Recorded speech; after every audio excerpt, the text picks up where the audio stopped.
Welcome back to the Lost Cause Ranch. Man, today was exhausting.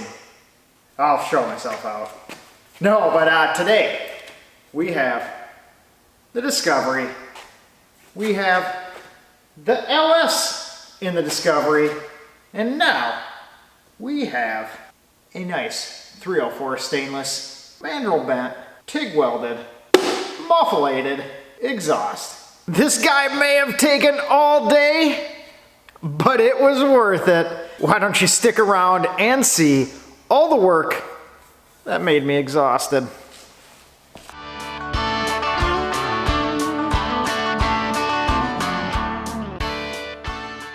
So here are some of the supplies we're using to make what is essentially our Y pipe or midsection of the exhaust. This is going to go from the Summit Racing manifolds that we have back to the rear muffler section. On the Discovery, we're going to use the factory rear section. Keep it looking stealthy. But all this is stainless. We got our 2.5 inch straight, 2 catalytic converters from Flowmaster, a couple 180-degree bends. We won't be using all those, but we'll be slicing sections out of that. Got a flange for the rear. Sasha's eating something back there. And then we got our 2-into-1 muffler. That's a straight through perforated cord, not a chambered one. You want the smoother sound, don't want a chambered one on this. Kind of gets a little hickish.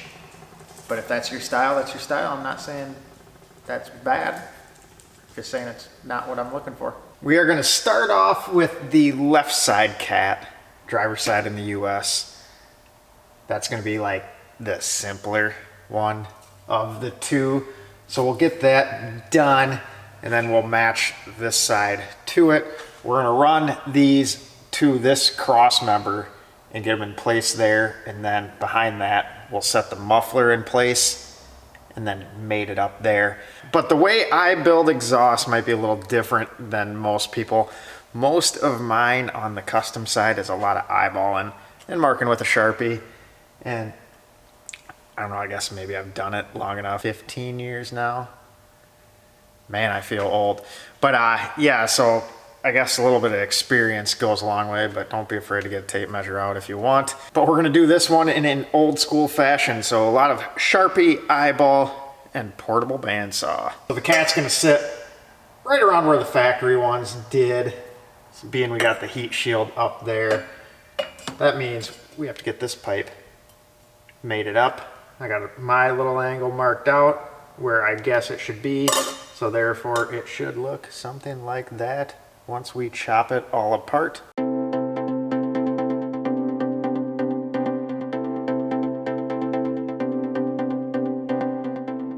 So we just kind of moved the transmission lines out of the way. We got a 2x4 in there for now. We're going to have to remake a little bit of that bend in those to make everything clear, but I just want them out of the way for now.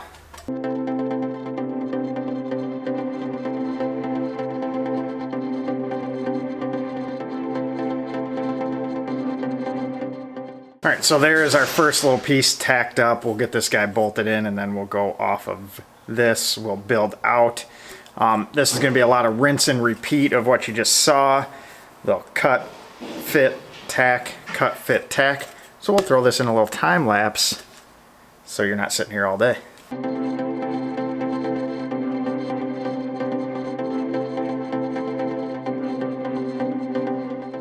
I'm gonna let you in on a little secret of my exhaust building process. You might be able to see there, but when I cut straight pieces, I put the slightest bit of angle on there, and that usually works out because you can just rotate it around and that will offset the end ever so slightly, and you can put it in the direction you need it. Or I can't cut straight, but you know, either way. One or the other.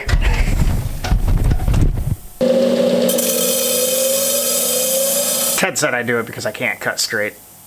I like my reasoning better.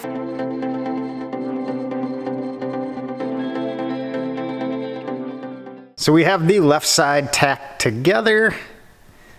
Goes back to here. The mufflometer is gonna go right on the end of that. Got a good look to it. Cat fits in there nicely. We're gonna work on the passenger side now.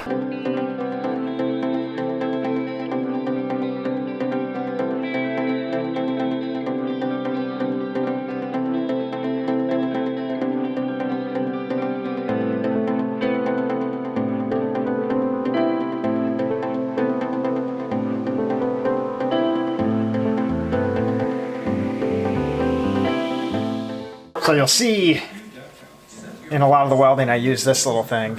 It's like a cast iron spike. We got it in a load of stuff we bought at an auction once, and I have no idea what it actually is, but the square shape works perfectly to position stuff. So that coupled with a couple angle pieces works awesome with round tube. Keep it from rolling away. And even better yet, this has like perfect little curved holders. So you can do just like that. So if you know what this thing actually is used for, let me know, because I wouldn't mind getting a few more.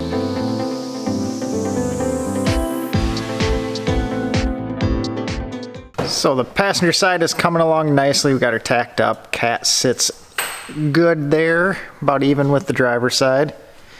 Plenty of clearance around the drive shaft, comes underneath the transfer case there. And then now we just got one little bend left somewhere around there, so we'll mark that guy out. Muffler is going to sit somewhere in that location. So we'll get that bend cut and tacked on there so we can lock down where the muffler is at.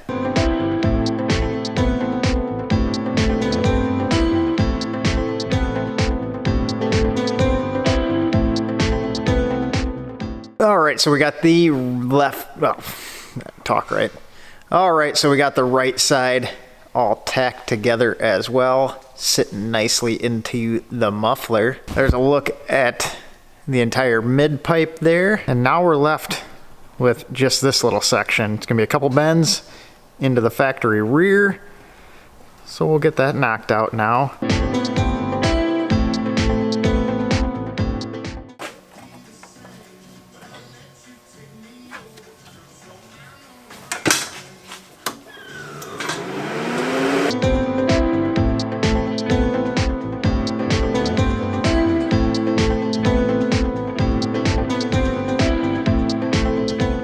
Now we just got to mark out for the O2 sensors.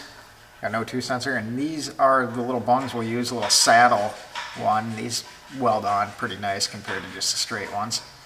Something like that. So we'll get it marked out, then rip everything off, drill those out, and weld everything up.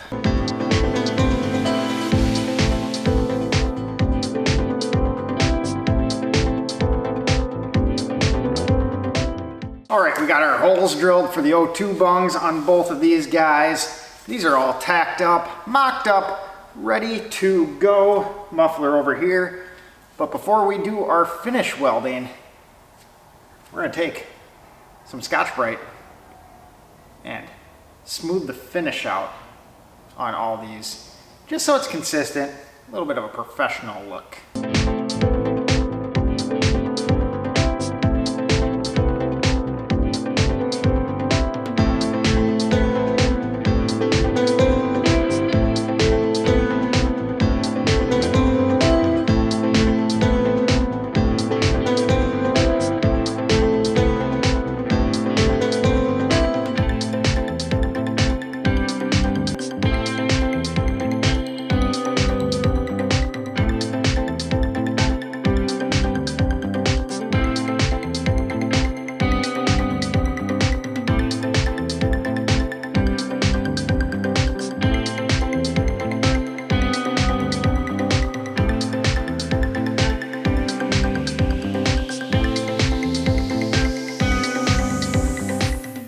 There is the completed exhaust. I think that is a good looking piece of stainless, and should be pretty functional as well. Hopefully we get nice sound with this straight through perforated core cherry bomb. Not chambered like I said earlier.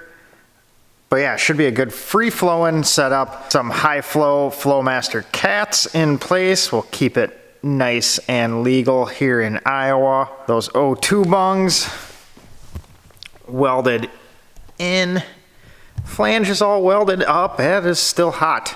A nice custom-made mandrel bent, TIG welded stainless exhaust. Might be considered overkill by some for like an off-road Defender, that's a Defender.